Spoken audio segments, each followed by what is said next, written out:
What's up guys, DatSimDude here, and today I want to talk about my modified SRP-Lite pedals. Apologize for all the crap in the background, my green screen is currently not here right now, we're doing some things around the studio. But anyways, I want to talk about these mods that I have. I have the Alien Mods load cell brake pedal mod, and I have the 3D wrap clutch and throttle mod. And I want to talk about today if they were worth it or not. The short answer is kinda. I'm glad I got them, but there's more to it, so let's get into it. So the first thing I think we should talk about is the load cell mod. So when you buy the SRP-Lite pedals, you have the option to get a brake upgrade. It's just a rubber and spring setup that kind of fits into the brake, and it gives it more resistance. It's important to mention that this modification reuses parts from the SRP-Lite brake upgrade that you can buy from Moza, so make sure you already have this before purchasing the mod, otherwise the mod will not work for you. But the sensor within the brake is just a Hall effect sensor, so it's not about how much pressure you're putting on the brake, but rather the position of the pedal. And when you get this load cell upgrade, it actually now will tell the wheelbase, well, it tells the software and your game how much pressure you're pushing on it. It's not about the position of your pedal. And so whatever kind of resistance you set the pedal up to be, that's kind of up to you. It's always going to kind of count on how much you're pushing it. It doesn't matter position at that point. So it does make your braking more consistent. I can't really fully get into how you assemble it. That would take quite a while, but I will say, real briefly, you do have to disassemble the actual pedal itself and get to the PCB board. There's a couple different configurations you can do. You can use just the spring and the old plastic cylinder that comes with the SRP-Lite upgrade. You can use the plastic and the rubber, or you could use the rubber and the spring. I used my own modifications, and one of the reasons why I did that is because actually part of the brake, it's like a cone-shaped cylinder that pushes into the load cell, it actually broke. I don't blame the mod for that because I added so much resistance to it. My friend was over and he pushed it very hard and it snapped and exploded into a bunch of pieces. So that's something to keep in mind. That piece of plastic did break over time.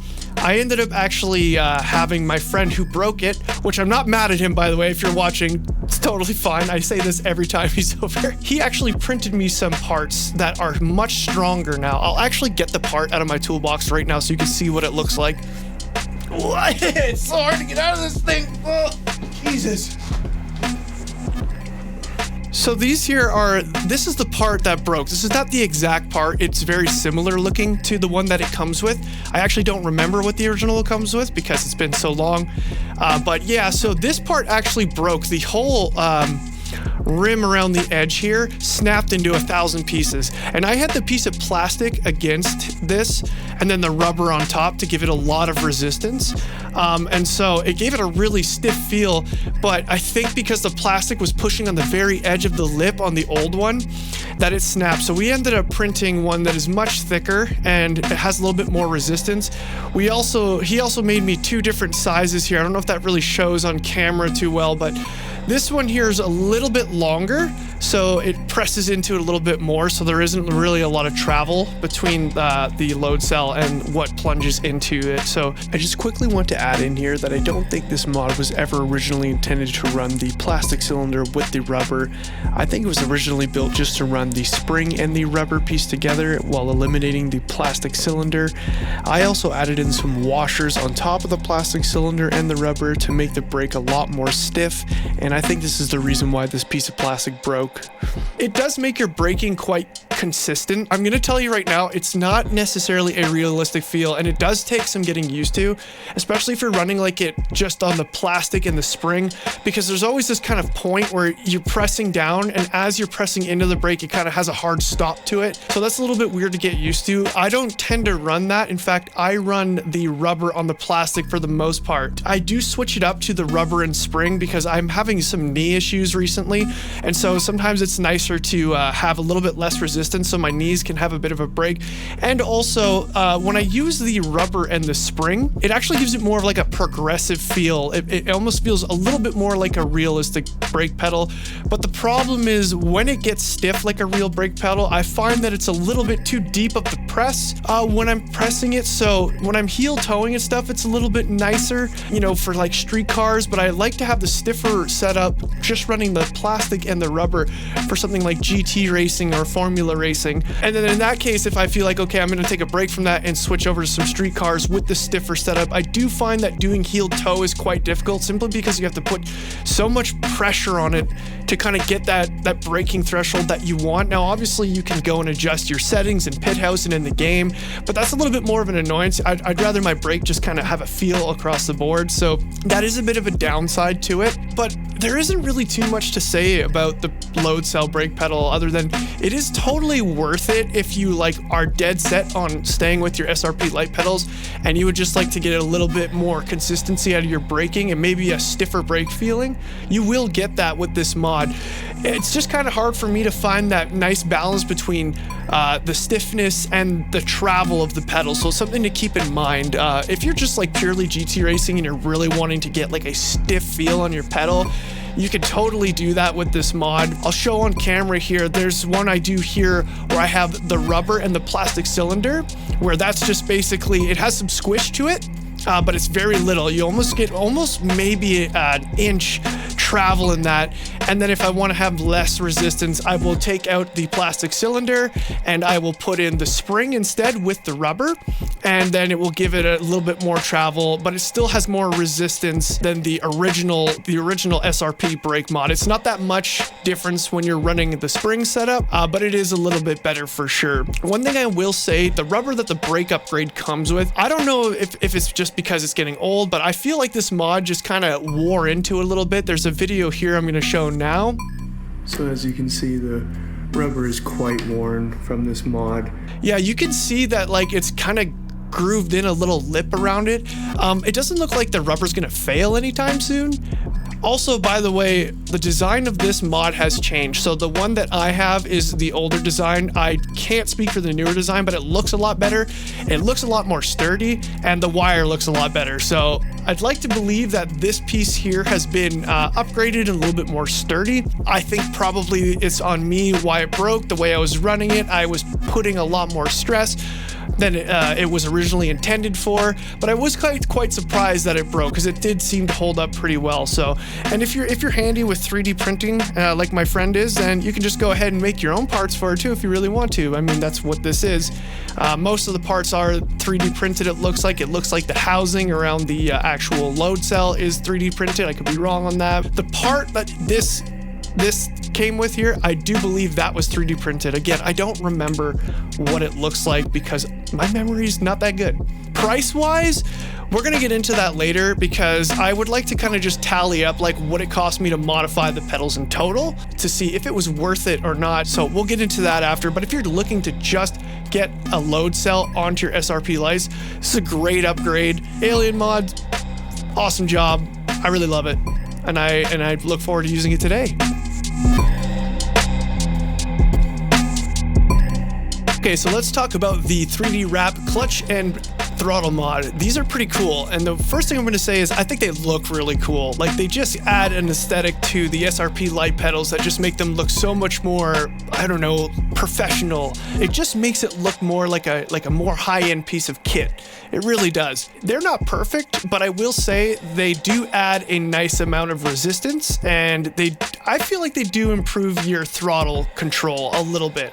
I don't want to sit here and say that it massively changed my throttle control, but having that little bit of extra resistance is really nice. And how these mods work is they actually repurpose some of the parts inside the pedal. So the bump stop, the two rubber bump stops on the inside that stop your pedal from going to a certain depth when you push it down, they get taken out and screwed on from the outside to hold the new pieces of rubber that come with the mods. So it changes your bump stop on your pedals, and actually they have a little bit less noise with these bump stops. Before I got these mods, like I said, I've been beating the crap out of them learning to drift, and there's no noticeable grooves or wear on the rubber that came with the SRP-Lite pedals.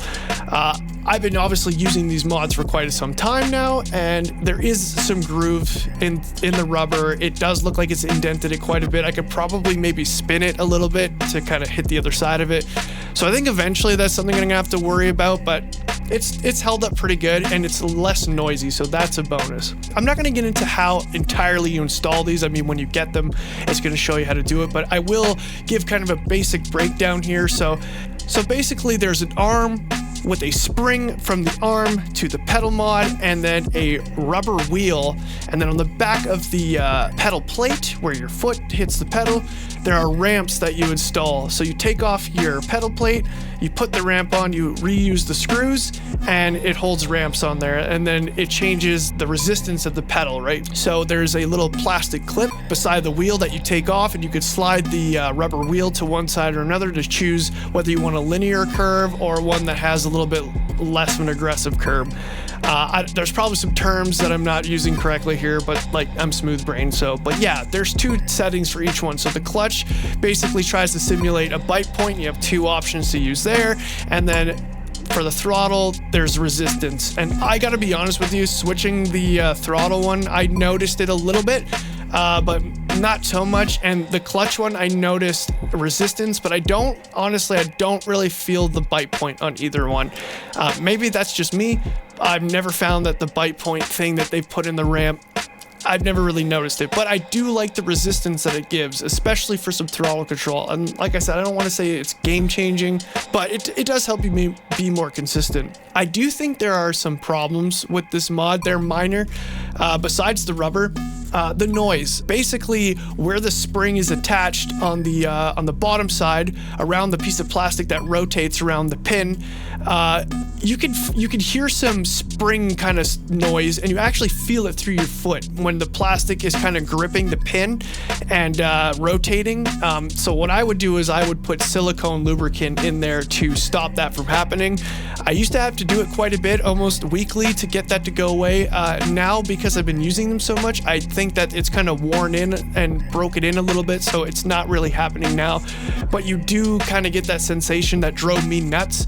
I don't really like it. So when you lube it up, it's great, but it was kind of annoying to have to just climb under my rig and spray some lube on that all the time.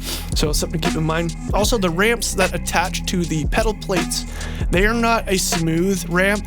They're actually like steps. They're very, very groovy.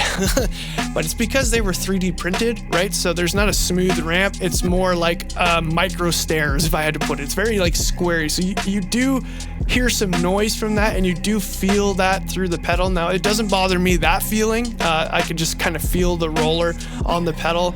For some reason, I actually like it. I think some people won't like it, but it gives the throttle like a more like just a sensation. I can't really describe it, but it's there, and it doesn't bother me, but I have seen some people talk about this mod that it does bother them.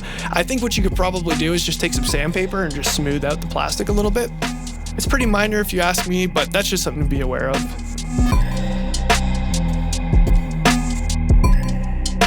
So after fully modifying my SRP-Lite pedals, was it worth it? And the answer is kinda yes, kinda no, and I'll explain why.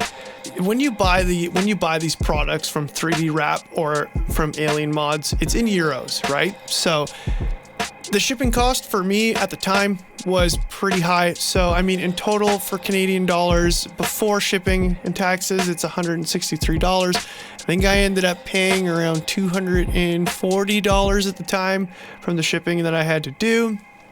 And for that price, I could have saved up a little bit more money and got Simjack UT racing pedals, 200 kilogram load cell. They're only $248. They look pretty good for the price, to be honest. Now, these pedals, I don't know how new they are, but I've heard of them.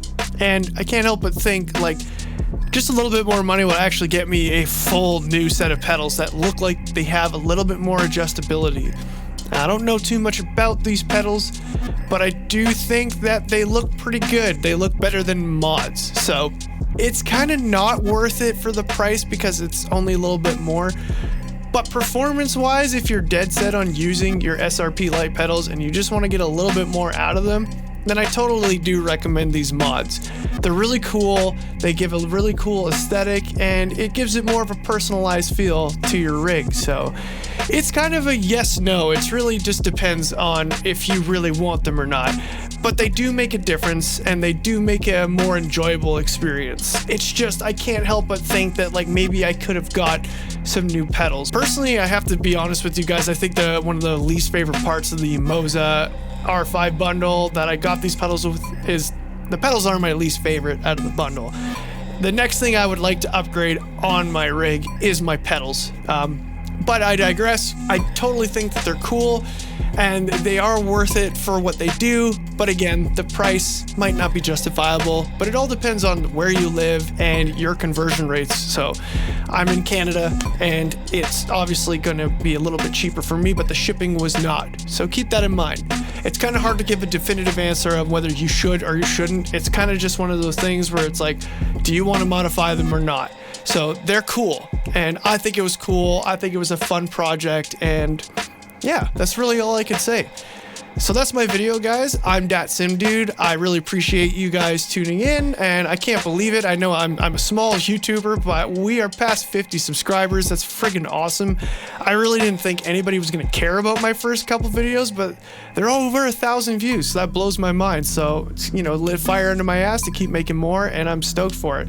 I also am part of the Dat Sim Crew Discord. I have a bunch of cool homies in there that love talking about sim rigs, racing games, and just gaming, and real life car stuff. If you want to join the Discord, the link is in the description. We would love to have you there. I also stream on Twitch whenever I can, and a bunch of other actual Twitch streamers in the Discord as well. So make sure you check that out and come join us and get in the conversation here. And on that note, you guys, until next time, much love. I'll see you in the next one. Peace.